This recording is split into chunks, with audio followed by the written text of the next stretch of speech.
आज हम लोग, आप लोगों को पता होगा पिछले वीडियो में हम लोगों ने पढ़ा था समुच्चय क्या है और समुच्चय को कितने प्रकार से हम रिप्रेजेंट कर सकते हैं। तो उनमें हमने बताया था कि सेट बिल्डेड और रोस्टर फॉर्म आपको कैसे लिखना होगा, और मैंने आपको ये भी बताया था कि कौन से संग्रह समुच्चय होते हैं। मैंने ये भी बताया था कि सभी समुच्चय संग्रह होते हैं परंतु सभी संग्रह समुच्चय नहीं होते। अब कौन से संग्रह समुच्चय होते हैं? जो वेल डिफाइंड होते हैं। तो आज हम लोग एक्सरसाइज करने वाले हैं जिसमें पहला प्रश्न यही है कि निम्नलिखित में कौन से समुच्चय संग्रह है, या सॉरी निम्नलिखित में कौन से संग्रह, यहाँ पे मैं थोड़ा गलत लिख गया हूँ तो इसमें ध्यान देंगे। पहले मैं एक बार फिर रिपीट करता हूँ कि कौन से संग्रह सुपरिभाषित होते हैं। वो संग्रह जो सुपरिभाषित मतलब वो संग्रह होंगे जिनका, जैसे कोई प्रश्न किया जाए तो जिसका उत्तर हम दें और जिसका उत्तर आप दें, सभी का आंसर, हम सभी का आंसर क्या होना चाहिए। मतलब एक प्रश्न का उत्तर अगर बहुत से लोग दें या सबका उत्तर क्या आए, एक आए, तो वो कलेक्शन क्या होते हैं, वेल डिफाइंड या सुपरिभाषित कहे जाते हैं। और जो सुपरिभाषित होंगे वही संग्रह समुच्चय होंगे। तो मैं आपको एक पहचान भी बता देता हूँ। अगर बुद्धिमान आ जाए, इंटेलिजेंट या सबसे अच्छा, सबसे सुंदर, खतरनाक, इस तरह के वर्ड अगर संग्रह में आए हैं तो वो संग्रह सुपरिभाषित नहीं होंगे। केवल वही संग्रह सुपरिभाषित होंगे जिनमें ये शब्द नहीं होंगे। खतरनाक, सबसे खतरनाक, सबसे अच्छा, सबसे सुंदर, ये शब्द जिसमें भी आएंगे, सबसे बुद्धिमान, मेधावी, ये शब्द आएंगे तो वो क्या होंगे, संग्रह सुपरिभाषित नहीं होंगे। तो जब सुपरिभाषित संग्रह नहीं होंगे तो समुच्चय भी नहीं होंगे। अब हम इसमें बात करेंगे, इसमें निम्नलिखित में कौन से संग्रह समुच्चय हैं। तो हमको देखना है पहला, जैसे कोई कह रहा है जिसमें जे अक्षर से प्रारंभ होने वाले वर्ष के सभी महीनों का संग्रह। तो जे अक्षर से जो प्रारंभ होते हैं वो हम सब निश्चित रूप से बता सकते हैं। हम आप किसी से भी पूछेंगे तो सब बताएंगे, जनवरी, जून, जुलाई। तो ये संग्रह क्या होगा, सुपरिभाषित होगा, क्योंकि इसको किसी से भी पूछोगे वर्ष के उन महीनों का संग्रह जो जे से प्रारंभ होते हैं तो वो सभी यही बताएंगे क्या, जनवरी, जून, जुलाई। आप किसी से भी पूछो सब बताएंगे। तो इसका मतलब ये संग्रह क्या है, सुपरिभाषित है। तो ये क्या होगा, समुच्चय होगा। ये संग्रह क्या होगा, समुच्चय होगा। तो मैं आपको बता दूं, आपको लिखना क्या है आंसर में, इसमें यहाँ पे यही लिखना होगा। इसका उत्तर क्या लिखना होगा, यह संग्रह समुच्चय है। क्या लिखोगे, यह संग्रह समुच्चय है क्योंकि ये संग्रह समुच्चय है क्योंकि यह संग्रह सुपरिभाषित है। यह संग्रह क्या है, सुपरिभाषित है। या ऐसे लिख देना, आप ऐसे लिख लीजिएगा, यह संग्रह समुच्चय है क्योंकि संग्रह सुपरिभाषित है। अब दूसरा, भारत के 10 सबसे अधिक प्रतिभाशाली, सबसे अधिक वर्ड आया तो इसका मतलब ये सुपरिभाषित नहीं है। तो आप लिखोगे यह संग्रह समुच्चय नहीं है क्योंकि संग्रह सुपरिभाषित नहीं है। क्यों नहीं है, क्योंकि सभी के लिए सब प्रतिभाशाली नहीं होते। हमारे लिए कोई लेखक अच्छा है, आपके लिए कोई लेखक अच्छा है, किसी की कहानी किसी को अच्छी लगती है, किसी को नहीं अच्छी लगती, तो वो क्या है, तो ये संग्रह समुच्चय नहीं है। अब विश्व के सर्वश्रेष्ठ 11 बल्लेबाजों का संग्रह है। तो विश्व के सर्वश्रेष्ठ, फिर यहाँ पे ये शब्द आ गया सर्वश्रेष्ठ। अब सर्वश्रेष्ठ आ गया तो सर्वश्रेष्ठ मैंने आपको बताया था जिसमें सर्वश्रेष्ठ, सबसे अच्छा, सबसे मेधावी, सबसे सुंदर, इस तरह के वर्ड आए वो समुच्चय नहीं होंगे। संग्रह तो हैं पर समुच्चय नहीं है। तो विश्व के सर्वश्रेष्ठ 11 बल्लेबाजों का संग्रह समुच्चय नहीं है। तो आप यहाँ लिखोगे यह संग्रह समुच्चय नहीं है क्योंकि यह संग्रह सुपरिभाषित नहीं है। अब इसके बाद आपकी कक्षा के सभी बालकों का संग्रह। तो आपकी कक्षा के सभी बालक, तो ये सुपरिभाषित होगा क्योंकि आपकी कक्षा में कितने भी विद्यार्थी होंगे तो आप उनको क्या कहेंगे, भाई जो जानते हैं तो सब वही बताएंगे, फला फला व्यक्ति है हमारी क्लास में। तो ये क्या होगा, सुपरिभाषित है। ये संग्रह जो हमारा आपकी कक्षा के सभी बालकों का संग्रह क्या है, सुपरिभाषित है। इसलिए इस संग्रह को हम क्या कहेंगे, समुच्चय। तो आपसे इसका आंसर क्या लिखोगे, यह संग्रह समुच्चय है क्योंकि संग्रह क्या है, सुपरिभाषित है। फिर इसके बाद 100 से कम सभी प्राकृतिक संख्याओं का संग्रह। तो 100 से कम सभी प्राकृतिक संख्याओं का संग्रह क्या होगा, सुपरिभाषित होगा, क्योंकि 100 से कम प्राकृतिक संख्या चाहे जिससे पूछोगे संसार में वो सब बताएंगे, 1 से लेकर 99 तक वो बता डालेंगे। तो इसलिए वो क्या है, सुपरिभाषित। तो ये 100 से कम सभी प्राकृतिक संख्याओं का संग्रह सुपरिभाषित है, इसलिए ये क्या होगा, समुच्चय होगा। तो यहाँ लिखेंगे 100 से कम सभी प्राकृतिक संख्याओं का संग्रह एक समुच्चय है। क्यों, क्योंकि यह सुपरिभाषित है। लेखक प्रेमचंद द्वारा लिखित उपन्यासों का संग्रह ये भी सुपरिभाषित है, ये भी क्या है, सुपरिभाषित है। तो ये संग्रह क्या है, समुच्चय है। क्या है, समुच्चय है। क्यों है, क्योंकि लेखक प्रेमचंद के द्वारा जितने भी वो उपन्यास लिखे गए हैं वो जो व्यक्ति जानते हैं तो सब वही बताएंगे। अब इसके बाद सभी संपूर्णांकों का संग्रह, तो ये भी सुपरिभाषित है, क्योंकि सब संपूर्णांक जैसे 2, 4, 6, 8 किसी से भी पूछोगे सब वही बताएंगे, तो इसका मतलब ये सुपरिभाषित है। इसलिए ये क्या है, ये भी क्या है, समुच्चय है। क्या बताओगे, ये समुच्चय है। क्यों है, क्योंकि संग्रह क्या है, सुपरिभाषित। इसके बाद इस अध्याय में आने वाले प्रश्नों का संग्रह। तो जैसे इस क्वेश्चन में अगर इस मान लो एक्सरसाइज में 10 क्वेश्चन है तो मैं किसी से भी पूछूंगा तो सब बताएंगे कि हाँ हाँ ये क्वेश्चन है, तो ये सुपरिभाषित होगा, किसी का अलग विचार तो होगा नहीं। तो इसलिए ये भी क्या है, इस अध्याय में आने वाला संग्रह भी क्या है, समुच्चय है। विश्व के तो ये यहाँ पे ये भी, इसको क्या कहोगे, ये संग्रह समुच्चय है। क्यों, क्योंकि इस अध्याय में आने वाले प्रश्नों का संग्रह सुपरिभाषित है, मतलब निश्चित रूप से सब लोग यही बताएंगे, इसलिए ये संग्रह समुच्चय है। क्यों है, क्योंकि संग्रह सुपरिभाषित है। विश्व के सभी अधिक खतरनाक जानवरों का संग्रह है। ये मुझे लगता नहीं है कि सभी के लिए सभी जानवर खतरनाक होते हैं, क्योंकि हो सकता है कुछ लोग चीता भी पकड़े घूमा करते हैं, कुछ लोग शेर भी घूमते हैं पकड़े, तो वो सबके लिए सभी जानवर खतरनाक नहीं होते। समझ पाए, कुछ लोग तो बिल्ली से भी डर जाते हैं, तो इसका मतलब कुछ लोगों के लिए बिल्ली भी खतरनाक है, कुछ लोगों के लिए नहीं है। तो ये सुपर मतलब सभी का एक आंसर नहीं होगा। जैसे हम पूछें सभी से कि बताइए किस आपका खतरनाक जानवर का नाम बताओ, तो सभी का खतरनाक जानवरों का नाम अलग अलग हो सकता है। कुछ लोग कहेंगे हम इससे बहुत डरते हैं, कुछ लोग इससे डरते हैं, इसलिए ये सुपरिभाषित नहीं है। ये विश्व के सभी अधिक खतरनाक जानवरों का संग्रह समुच्चय। मैंने एक वर्ड आपको बताया था, खतरनाक, पहचान बताई थी कि जहां खतरनाक आएगा वहां क्या होगा, वह संग्रह समुच्चय नहीं होगा। जिस संग्रह में खतरनाक, सबसे अच्छा, सबसे बुद्धिमान, मेधावी है, इस तरह के शब्द यूज किए जाएंगे, वो संग्रह समुच्चय नहीं होंगे। संग्रह होंगे परंतु समुच्चय नहीं होंगे। एक बार मैंने और बताया था कि जो मतलब सभी समुच्चय संग्रह होंगे परंतु सभी संग्रह समुच्चय नहीं हो सकते। समुच्चय, क्योंकि समुच्चय की परिभाषा होती है वस्तुओं के सुपरिभाषित संग्रह को, वस्तुओं के सुपरिभाषित संग्रह को समुच्चय कहते हैं। इंग्लिश में कहते हैं well defined collection of object is called set. अब हम देखेंगे क्वेश्चन नंबर 2। क्वेश्चन नंबर 2 में मैंने बताया था, जैसे AEIOU ये समुच्चय है। मैंने बताया था अवयव के बारे में, एलिमेंट क्या होता है। एलिमेंट मैंने बताया था कि कोई समुच्चय जिन वस्तुओं या पदों से मिलकर बना होता है उन्हें हम समुच्चय का अवयव कहते हैं। मतलब ये समुच्चय किनसे बना है, AEIOU से। ये समुच्चय का नाम क्या है, ए। तो ये सब, ए समुच्चय एक अवयव है, ई समुच्चय एक अवयव है, आई समुच्चय एक अवयव है, ओ समुच्चय एक अवयव है और यू भी समुच्चय एक अवयव है। तो परिभाषा फिर से समझिए, अवयव किसे कहते हैं। जैसे कोई कहते हैं अवयव क्या है या एलिमेंट किसे कहते हैं, तो आप बताएंगे कि कोई मतलब ऐसी वस्तुएं या पद जिन्हें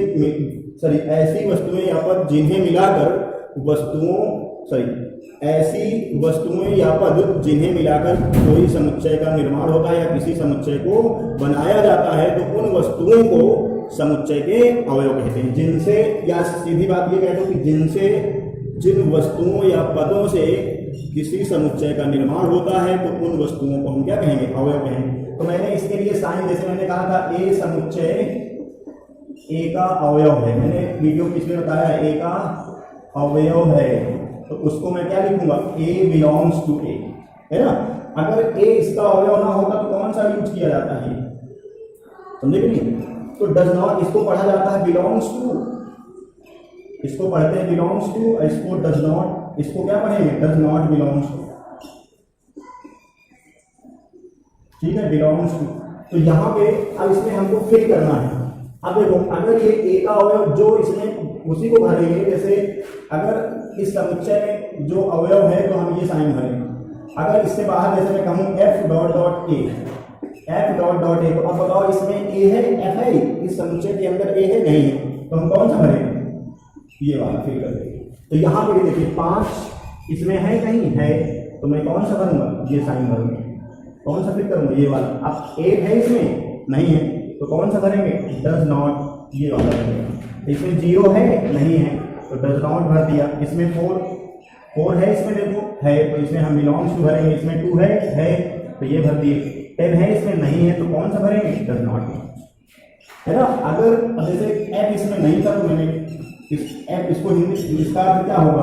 अगर मैं इसको ये लिखता हूं तो इसका अर्थ क्या होगा? एफ समुच्चय ए का अवयव नहीं है, ये बताया था मैं। एफ समुच्चय का अवयव नहीं है, तो इस बात को ये लिखेंगे। तो जो इसमें नहीं होगा उसमें डज नॉट लगाएंगे, जो होगा उसमें वो लिखेंगे। अब मैंने रोस्टर विधि लिखनी बताई थी। जैसे ये पहला क्वेश्चन, इसको देखो यहाँ पे ए बराबर, मैंने रोस्टर विधि में बताया था कि इस विधि में मंझले कोष्ठक के अंतर्गत समुच्चय के सभी अवयवों को लिखा जाता है और उनके बीच में अर्धविराम मतलब कि कॉमा लगा देते हैं। समझे कि नहीं? मैंने बताया था क्या, इस विधि में समुच्चय के सभी अवयवों को मंझले कोष्ठक के अंदर लिखकर उनके बीच में क्या कॉमा लगा देते हैं। तो अब जैसे यहाँ कह रहा है एक्स सच दैट एक्स एक पूर्णांक है और -3 less than x less than 7, तो इसका मतलब क्या हुआ? -3 से बड़े पूर्णांक और 7 से छोटे पूर्णांक। तो बड़े पूर्णांक क्या होंगे? -3 से -2 और -1 0 1 2 3 4 5 6 7 से कम ये हो गए। अब इनके बीच में अल्प विराम लगाना है, ये अर्धविराम जिसको कॉमा बोलते हैं इंग्लिश में। अब ये देखो, ये हमारा क्या हो गया? रोस्टर फॉर्म में। अब देखो इसी का तीसरा बी जो है, बी में कह रहा है एक्स सच दैट एक्स 6 से कम प्राकृतिक संख्या है। तो 6 से कम प्राकृतिक संख्या है, तो 6 से कम प्राकृतिक संख्याएं क्या है? 1 2 3 4 5, बस 5 6 तो लिखेंगे नहीं क्योंकि उसमें 6 से कम। ये भी रोस्टर फॉर्म हो गया। ये पहला हो गया 3 का और ये सेकेंड हो गया। अब थर्ड देखो, थर्ड में क्या कह रहा है? एक्स सच दैट एक्स 2 अंकों की ऐसी प्राकृतिक संख्या जिसमें अंकों का योग क्या है? 8 है। तो इसमें देखो, इसमें मैंने बताया था ये सेट बिल्डर्ड है। अब हमको इसको रोस्टर फॉर्म में लिखना, तो 2 अंकों की ऐसी संख्या, जैसे मैं आपसे कहूँ 2 अंकों की ऐसी संख्या है जिनका योग 4 हो, 4 का मतलब 30। अब जैसे 1 और 3 को जोड़ोगे तो 4। तो अब जैसे अब 22 भी 4 होगा, तो हमको ऐसी ही संख्याएं ढूंढनी है जिनका अंकों का योग क्या आ जाए? 8। तो यहाँ पे देखो सी बराबर हमारा जो आंसर होगा,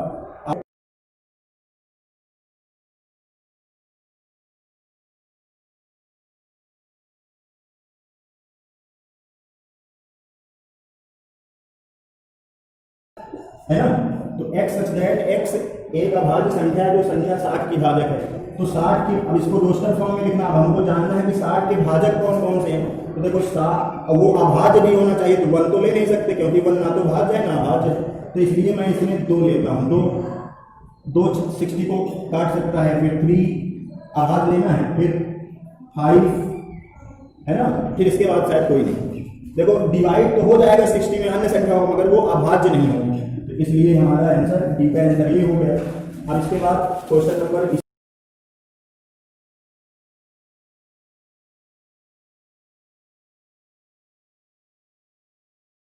है ना। तो देखिएगा इसमें ट्रिग्नोमेट्री। अब ट्रिग्नोमेट्री इसको रोस्टर में लिखना है। तो रोस्टर में लिखने के लिए ध्यान देंगे, मैंने कहा था कि रोस्टर विधि में, मैंने नोट भी बताया था उसमें जिसमें मैंने रोस्टर विधि बताई है कि रोस्टर विधि में समुच्चय के किसी अवयव को 2 बार नहीं लिखते, जो 2 बार होता है उसको 1 बार लिखते। तो शब्द में देखो ट्रिग्नोमेट्री शब्द के सभी अक्षरों का समुच्चय, कभी कभी पूछ लेता शब्द में प्रयुक्त अक्षरों का समुच्चय, तो बात वही होती है। तो पहले हमने टी लिखा, कॉमा लगाया, आर लिखा, आई लिखा, जी लिखा, एन लिखा, ओ लिखा, एम लिखा और ई लिख दिया। आर देखो ई लिख दिया, टी दोबारा आ रहा, टी नहीं लिखेंगे। अब क्या लिखेंगे? आर भी दोबारा आ रहा, आर भी नहीं लिखेंगे, और वाई। तो ये हमारा आंसर हो जाए रोस्टर।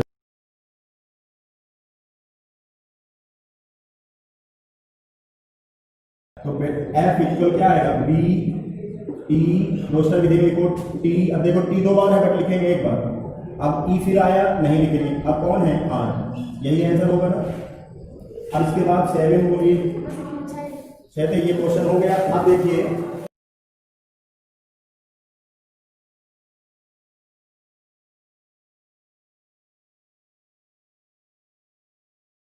6 9 12 है ना। अब देखो ये सेट, इसको हम ये रोस्टर में दिया गया है, अब हम इसको किस में लिखेंगे, सेट बिल्डर में लिखेंगे। तो सेट बिल्डर में मैंने बताया था कि इस विधि में चल राशि x को मंझले कोष्ठक के अंदर लिखकर उसका क्या लिख देते हैं, गुण। ठीक है, अब कैसे, देखो अब हमको ये सब आना चाहिए कि ये क्या है, इनके बारे में पता होना चाहिए। देखिए x सच दैट x क्या लिखेंगे, सबसे पहले इसका नियम होता है x सच दैट x। अब इन संख्याओं का गुण क्या है, अब देखिए 3 के गुणज है सब, यहां लिख सकते हो x, क्या लिखोगे, x सच दैट x 3 का गुणज है। ठीक है, x एक 3 का गुणज है, परंतु यहां पे हम इसको इस तरह से भी लिख सकते हैं। देखो इसको मैं 3n लिख सकता हूं, क्या लिख सकता हूं, 3n, x इक्वल क्या 3n। अब देखो ये 3n आ गया। अब मैंने एक यहाँ पे प्रॉपर्टी, मतलब इसका लक्षण लिखा, मतलब वो 3 का मल्टीपल है। अगर मैं यहाँ 1 लिखूं तो 3 मिलेगा, 2 लिखूंगा तो 6 मिलेगा। मतलब हम सेट बिल्डर लिखें तो उससे रोस्टर जब लिखें तो फिर वही मिल जाए, ऐसा लिखना है। अब ये तो हो गया कि 3n है, परंतु हमने यहाँ पे और देखो क्या है, यहाँ कॉमा लगाइएगा, n belongs to natural number. n क्या है, नेचुरल नंबर है, एंड n लेस देन कितना होना चाहिए, कितने में 12, यहाँ क्या रख देंगे, 12 आ जाएगा, 4 रखेंगे तभी 12 आएगा। 12 से जैसे 5 रख दिया तो 15 हो जाएगा, इसलिए हमको लिमिट भी लिखनी पड़ेगी।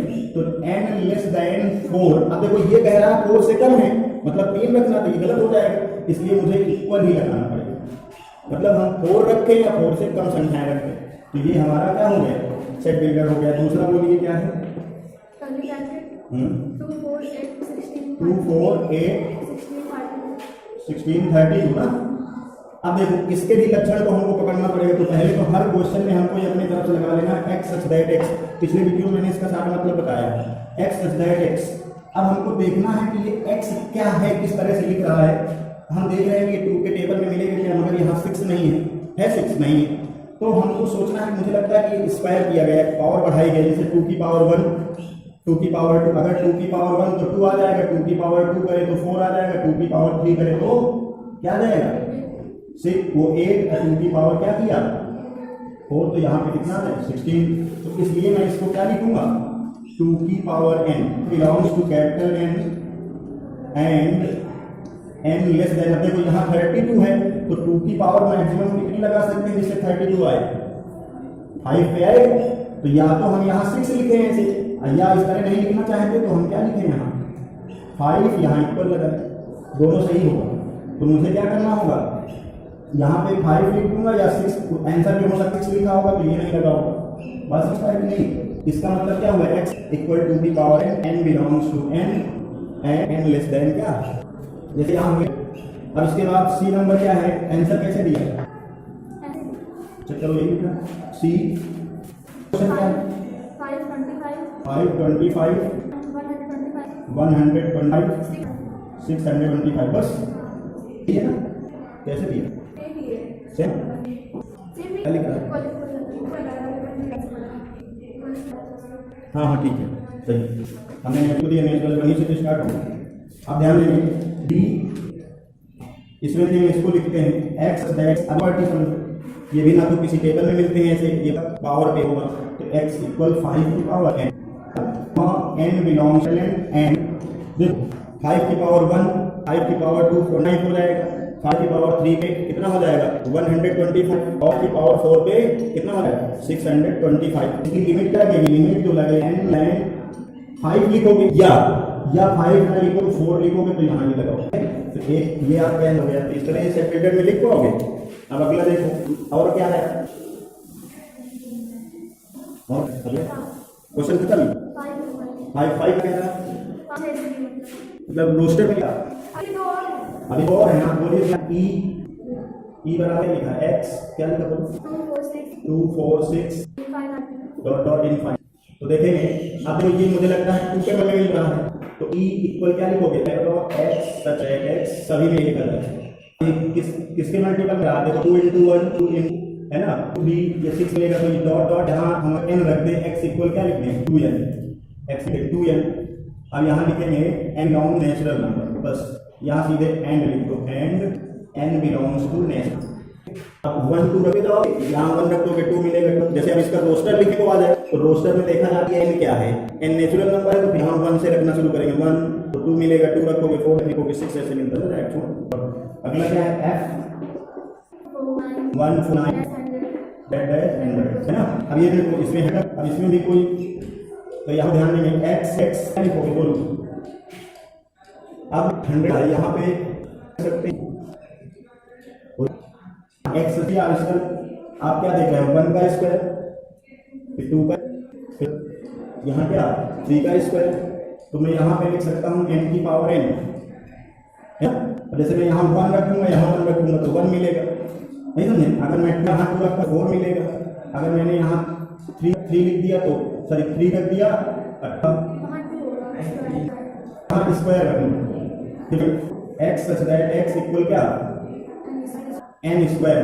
अब यहाँ मैं 1 रखूंगा तो 1 आ जाएगा, n बराबर अगर मैं 1 रखूंगा तो 1 मिलेगा, मैंने 2 रखा तो 4 मिलेगा, 3 रखा तो 9 मिलेगा। और वो कहाँ लिखना पड़ेगा, यहाँ पे n belongs to capital N and n की लिमिट क्या होगी नेचुरल नंबर कितने रख सकते हो n लेन आर इक्वल 10, ये 10 तक का है। ये बात समझ पाई लिखा है। कभी कभी आपका दिमाग इस तरह भी जा सकता है, n की पावर n के रूप में भी आता है। जैसे हम 1 लिखे 1 का स्क्वायर 1 की पावर 1, फिर 2 लिखे तो 2 की पावर 2 4 आएगा, फिर 3 लिखे तो 3 का पावर 1, मतलब इस तरह भी एक आ सकता है 1 4 27 है ना, और 4 की पावर 4 मतलब 256 डॉट डॉट ऐसे लिखा जा सकता है, समझे। एक ये भी रोशन में लिखवा सकता और है खत्म। तो इस तरह से इस 2 क्वेश्चन में नहीं बताओ आपको आ जाएंगे, आपको कंप्लीट करिए आज इसमें इस वीडियो में, यहीं तक वीडियो पढ़ें।